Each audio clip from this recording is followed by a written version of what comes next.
How doing YouTube? It's your friendly gamer SmartEntity here. Today we're going to do a complete review on the Itzal Archwing. Now I'll show off the build quickly here. I will discuss it at the end of the video because I want to jump into some gameplay as soon as possible. Alrighty, so to do some gameplay we'll use Callous Uranus Archwing Interception as usual. Now to get rid of some housekeeping, this is a clan research Archwing, so you will need to research the blueprint, which is 72 hours, each component, which is 36 hours, then you will need to construct each component another 6 hours, then finally the actual Archwing itself, which is another 36 hours. Now that adds up to 6.25 days, but no one is on 24/7, so that pretty much equates to about 10 days research in total. Now the reason I'm showing you guys the mods quickly is because I want you guys to know what I'm using to demonstrate the powers. Don't worry, I will go into full detail towards the end of the video. So the Itzal's first power is Blink. Now this works just like the Blink Stalkers in StarCraft 2, the Protoss race. So basically it teleports you to a location designated by you. So with the mods and being max rank, the total distance I can travel at one time is 600 meters. So I've shown you here we got 881 blink to about 230. So about 600 to 650 meters. Now they do vary here and there, but 600 to 650 is quite reliable, and this is one of the powers that make me really like this Warframe. So in addition to traveling to a direction, you can obviously travel less distances if you mark, and you can teleport to that position. And the good thing is this can actually be marked on moving enemies as well, and that basically allows you to teleport anywhere to an enemy, which is quite good towards the end of the mission, allowing you to eliminate all remaining enemies. Now don't get me wrong, targeting enemies is not that easy unless they are something like the Ogma, but obviously if they're quite close, there's no issues at all. And of course, Itzal's second power is Penumbra. I have no idea how to pronounce that, so we'll call it Penumbra for now. And what it does is this: it cloaks you. Now this is extremely useful in multiple situations, in that obviously one, it allows you to capture interception points. Obviously there's an energy drain, so I'll just quickly cheat and give us some more energy to demonstrate this power. So one, it allows you to capture interception points. Two, it allows you to revive your allies. And obviously, as you just seen there, if you are cloaked, you do not get more energy, so you can't really cheat that indefinitely. Now I should mention number two, do cloak your allies as well as you, allies in your close vicinity, and this obviously is a toggleable power. And the best part I really like about this is you can shoot. As long as you do not move, the cloaking will not go. And this is quite good for getting you out of a sticky situation as well, because as soon as you cloak, you basically vanish as far as the enemy is concerned. Obviously, if you use melee, that cloak will finish, and you're back, into the, sticky situation if you like. Now, the power I use the most is definitely Itzal's number 3, which is Cosmic Crush. And what it does is, well, actually that guy used it just before me, but it basically sucks everything towards your enemies, resources, everything. Now, the amount that an enemy is sucked towards you does depend on that enemy. For example, you will suck a dragon or a Hellion closer to you versus something like an Ogma, which is, a massive enemy. But what I really found useful is because in Archwing, especially interception missions, the probability of enemies dropping orbs is so much greater, i.e. health orbs, energy orbs, that when you press number 3, especially if you're in a squad of 4 and are killing a lot of enemies, it basically heals you completely. And that is extremely useful. Now, I do have pretty weak melee and pretty weak, well, not so much weak, but pretty low rank melee equipped, and I don't really have a potato on my primary, so I'm not doing too much damage. But when I do have a top tier melee and I'm killing left and right, number 3 really helps because you are taking damage, and number 3 pretty much takes you back into the action and preventing you from having to run away like this. Now number 3, Cosmic Crush do a little bit damage, but that damage is pretty much insignificant, and it's there, it's welcome, but I wouldn't depend on it for killing, not when you're facing level 30-ish enemies at least. Now Itzal's last and final power is Fighter Escort. What it does is, it's basically like the Fang system from from Gundam, where it launches these mini little guys, and they'll basically follow you around and attack enemies. The only problem is the amount of damage they deal is pretty low. I'm not gonna lie, it's pretty crap. When you're facing level 30 enemies, even with a max power strength mod, the amount of damage they do don't really contribute that much. But having said that, you know, it's no problem, because as you can see, I do have a lot of energy. Once you're in the game, you play for a while, a lot of enemies are killed, you pretty much guarantee that full energy all the time, and having a few fighter escorts, you know, the Fang system, doesn't really hurt. And I should say they do explode when they're about to die and whatnot, but I've never, again, found that to be that reliable or useful. You must capture a tower, and quickly. The enemy have taken... Alrighty, so now that we've seen the gameplay, we've seen the powers, let's have a look at the mods and the justification for the mods I use. So currently in the game, there's actually just a handful of mods, right? There isn't really that many options, and pretty much every single mod available in the game, I have here. So enhanced durability for health, energy inversion for shield, argon plating for armor, you should always have these. These are your survivability mods, unless you're facing something like, you know, low level earth. These mods are absolutely vital.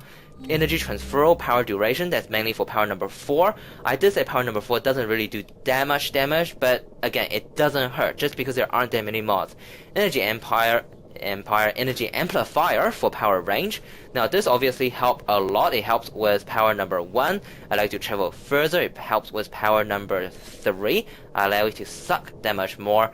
And this is really why I use it, because like I was saying, for power number 3, you know, you're sucking all the orbs and whatnot towards you, and this allows you to suck more resource and orbs towards you. Morphic Transformer for power strength. It's mainly for power number 4. Power number 4 doesn't do that much damage, and the plus 20% power strength, I mean 20%, come on, it's a bit of a joke. But having said that, again, there's not that many mods, and why not? Obviously contribute to power strength for power number 3 as well, but because we're only doing about, you know, 100 to 200 damage, it's not that significant. Auxiliary power, now this is a mod that I do like to have, because as you can see with this mod I had 540 energy. Now when you are in a squad of 4 players, you know, energy is never an issue because there's so many enemies. But when you're by yourself and you're trying to teleport here, there, covering points and whatnot, energy does become an issue, and having that more additional energy reserve helps a lot. And on the top of energy, in the beginning I did say I'd rather use some reroutes than superior defenses, because superior defenses is recharge speed. Now that's not that important, so for the ideal build we do want system reroute maxed on there. So power efficiency, I mean, that's pretty much self-explanatory. As you streamline, it allows you to use more powers with the same amount of energy, so you should always have that. Now, to be fair, even at rank 10, I believe we're looking at about, what, 27.5% power efficiency. Is not that significant per cast, but when we are casting it, you know, 10, 20, 30 times in a mission, the energy definitely adds up. So until I get that, I will pretty much stick with superior defenses, but once I do get some reroute maxed, or if I get it from the market at a cheap price, that will definitely replace superior defenses. Now for most of the other Archwings, I tend to use, or would like to think I would like to use Hyperion Thrusters, because in Archwing Interception that is just a pain traveling from A to B to C to D, and then having to hunt down each enemy at the end of the mission. But with this particular Archwing, you don't need to do that because we have Blink power number 1, and that is why this is my favorite Archwing right now.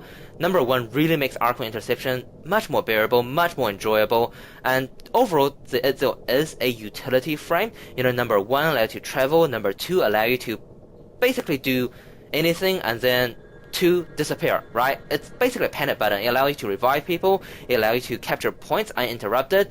It's just a good escape panic button. And number 3, it allows you to have that sort of additional vacuum, additional carrier ability, and that instant heal. It's just basically icing on the cake. Number 4 is a bit of a disappointment, but then if we look at something like the Electron number 4 nuke, it doesn't do that much damage anyway, right? Ordinatus number 4 is great. If the Itzal had Ordinatus number 4, well, this would be just extremely unbalanced. So that aside, Itzal is my favorite Archwing right now, and it's definitely worth the potato I put on.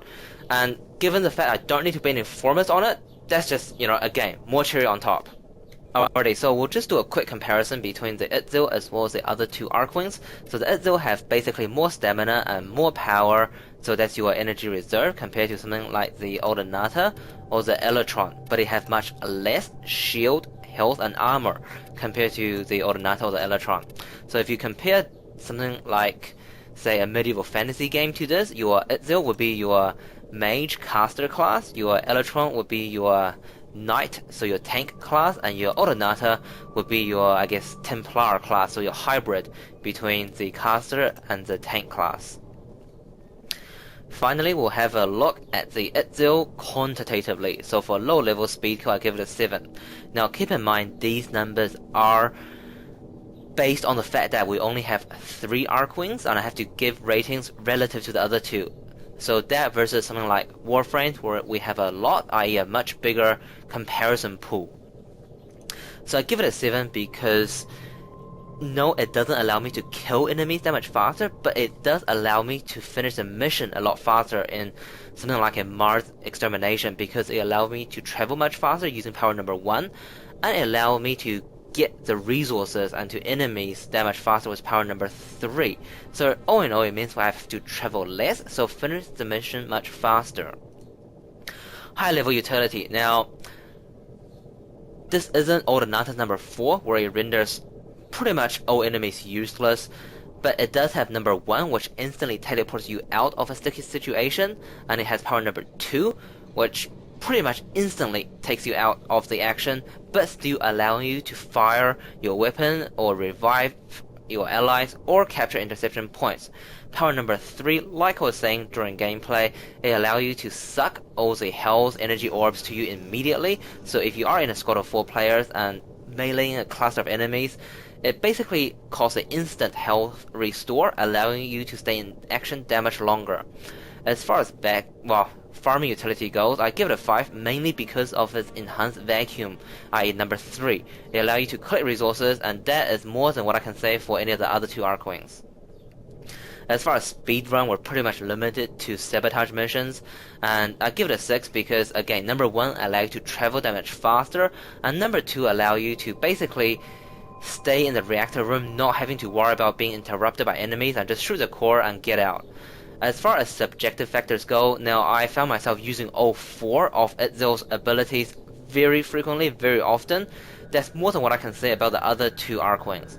And because of the fact that it allowed me to travel from A to B to C to D that much faster, i.e. allowed me to finish interception missions that much faster, allowed me to teleport enemies and clear out the final stranglers that much faster, it really gave that sort of extra bonus with this Archwing.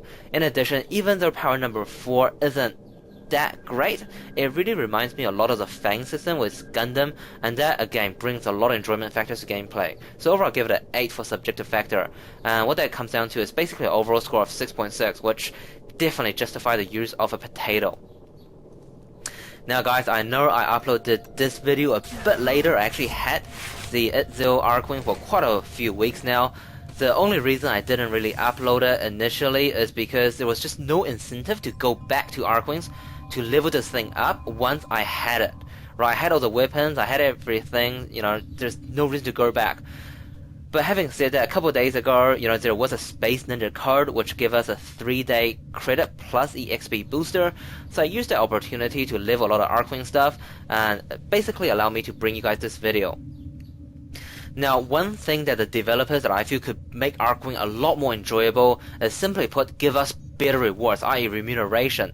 Now, they do not need to put in tower, they do not need to put in new enemies. All they need to do is give us better rewards. And a couple examples that I have on top of my head is, 1, you can give us rare 5 times 5 bundles, like your T4 rewards as interception rewards. In addition, you can give us large credit caches. So large credit bonuses, rewards, so something like a 20,000 credit reward would be pretty desirable for a Archwing interception reward. So 2 very easy things they can do to really bring players back into Archwing. Because let's face it, at the end of the day, we all want to be paid, we all want to be remunerated for our work. Alright guys, as usual, please like, comment and subscribe. Let me know what you guys think of the Itzal Archwing versus the other Archwings. And as usual, I'll see you guys in the next video. Cheers.